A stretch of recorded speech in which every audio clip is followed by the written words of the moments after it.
So, the little focus tree that pops up when you are... when you have... Oh, well, everything is happening. When every German bomber has stopped making fun runs in your territory, is over with the Arkhangelsk calling focus. So we have essentially Voroshilov's death. So grave news has made itself known from Arkhangelsk, okay, the Siberian Black Army. The Grand Marshal Voroshilov, who has guided the front throughout its toughest years, is now dead. As the doctors and coroners scramble to deduce the cause of death, that sends shockwaves through the front's chain of command. Yeah, you can fuck off. And yeah, the front now braces itself for another radical shift. The change in leadership as its figurehead for the last decades fades away. Whoever takes control of the front is set to shape the destiny of the Union to come. And with hastening rapidly, the front must select a successor. The two contenders are Tukhachevsky and Zhukov. Whoever the front chooses to be its leader, it must make haste. The world is changing, and it does not wait. Speaking of that, massive wars going on everywhere. So essentially, the whole thing there is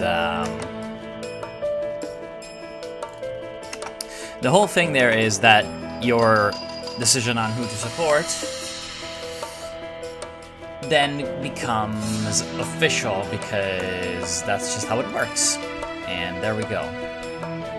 Today, Grand Marshal Clement Yefremovich Voroshilov, the leader of the West Russian Revolutionary Front and former People's Commissar for Defense under Bukharin, has passed away due to old age. For the past few decades, he has continued the desperate conflict against the Third Reich. In the last years of his life, Voroshilov has worked desperately in spite of the German terror bombings to turn the West Russian Revolutionary Front into an actual state representing the Russian people, trying to keep the balance between the wills of Georgy Zhukov and Mikhail Tukhachevsky and keeping them cooperating. Many believe the Stavka has already decided a preferred candidate and are preparing to declare him the next leader of the front, with their view being proven right when the heir to Voroshilov was declared to be Grand Marshal Tukhachevsky. So, that's how it works, and yeah, let's hope that the unity of our front will always be So, instantly war starts. Instantly, with whoever essentially wasn't chosen, and that's obviously quite annoying, but sure, it's fine. See, the thing is, Zhukov over here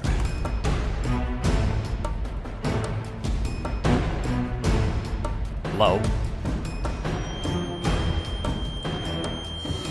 Okay, that was a big lag then. So the thing is, Zhukov over here, 0 divisions. Well, that's certainly an interesting turn of events. So we can just kind of walk into his territory and take over everything. Now, the Civil War is unavoidable, I think. I've not seen it not happen ever, so I really don't think that there's any way to avoid it. So that's kind of unfortunate, but that's just how it is. And you get a new focus tree for Tukhachevsky, so you have a few focuses to prepare, and then a bunch of operations. He's a bit of a Russian Goering. In that Goering, obviously, his whole point is that you get a bunch of focuses to conquer everyone.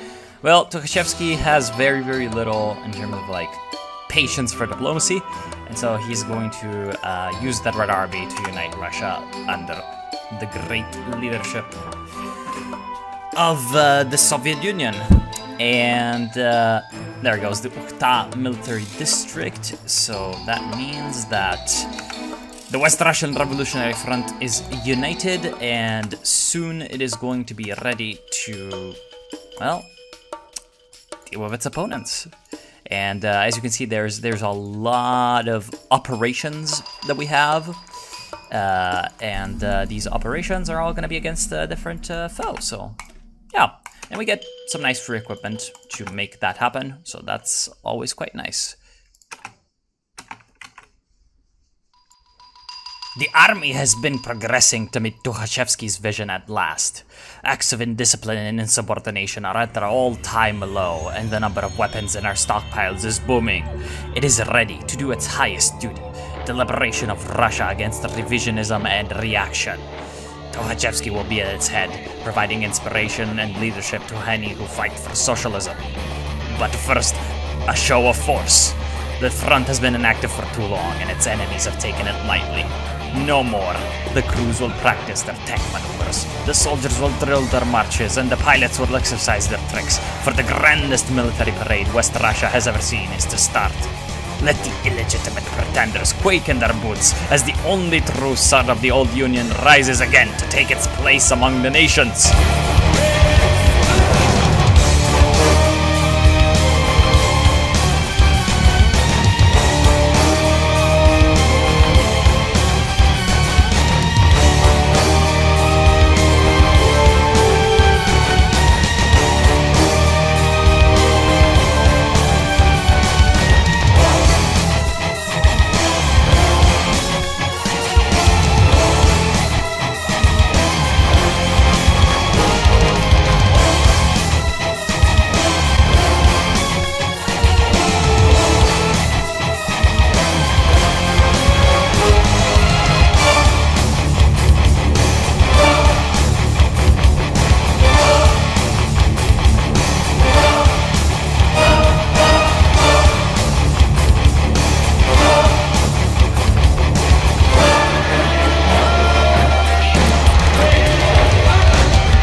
So, what essentially happened is that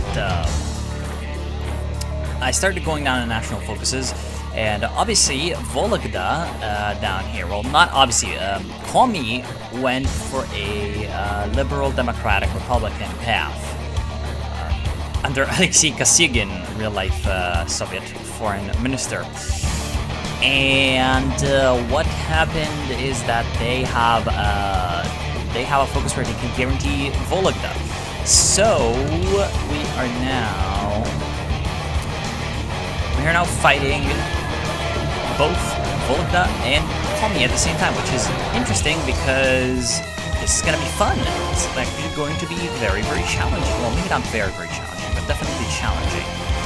And so, cover area. I think if you go to the western airfield, you're going to have a better option.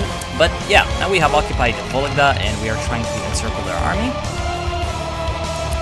And if we capitulate them, they shouldn't be that much of an issue. And then we can focus on Komi. Now, our troops are marching into Syktyvkar, the capital of the Komi Republic, as we speak.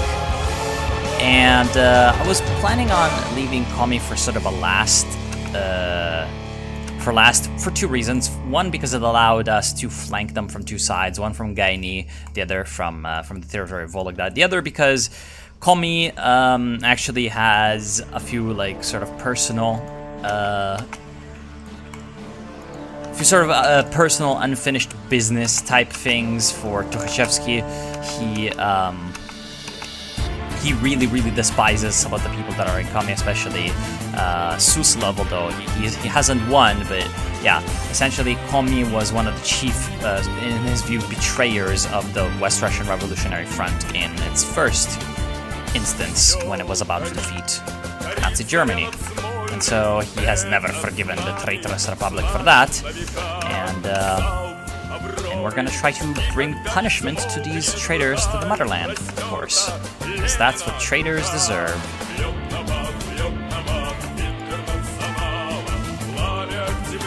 And yeah, so our current predicament is rather difficult, but hopefully it can be. Yes, the Syktyvkar arsenal captured. This is the chemical weapons. Obviously a very, very nice thing to have. And once the brigade over there moves, very good. shit. They're about to retake Vologda, and that would be kind of an issue.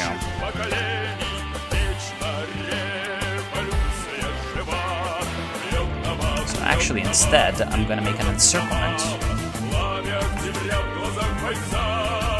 Okay, when are you gonna move? You're moving in 10 hours. If you move in 10 hours, then I can walk in behind you. Oh, but he's got this unit playing soldier, playing encirclement. That's not the greatest. It's not the greatest at all. But if we can get to Vychegotsky, then we're going to cut off everything up there. And ah, shit, that's annoying.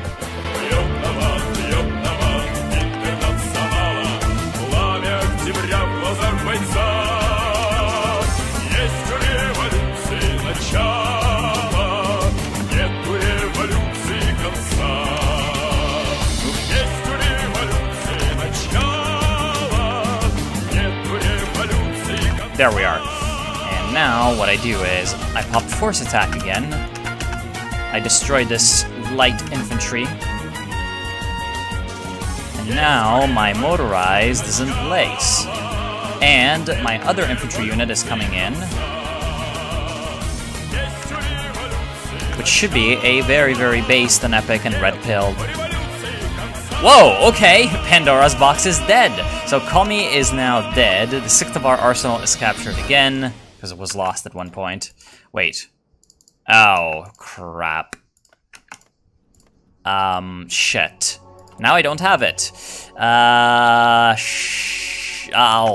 fix this. I'll fix this after the war. I'll find the event for the 6th of our arsenal captured. Essentially what happened is that, for some reason I lost it at exactly the moment that Komi capitulated, and so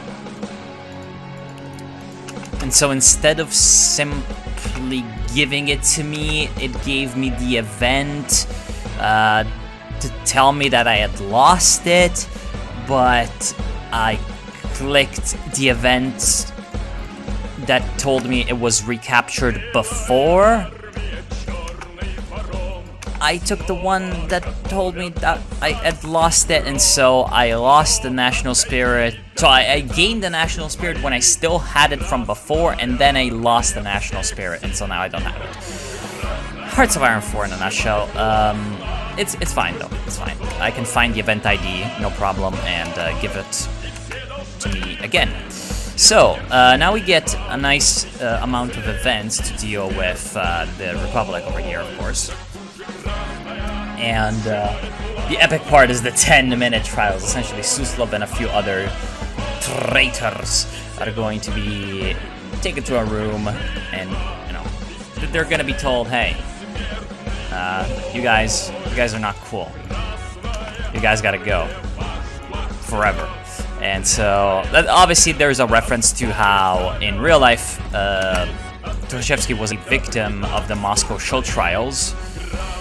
And so, haha, Lamau, a trial joke, you know, 10-minute trials, show trials, and all that. But this is very good. The Red Army is continuing its advance, and it seems like the Vologda state is going to fall as well rather soon.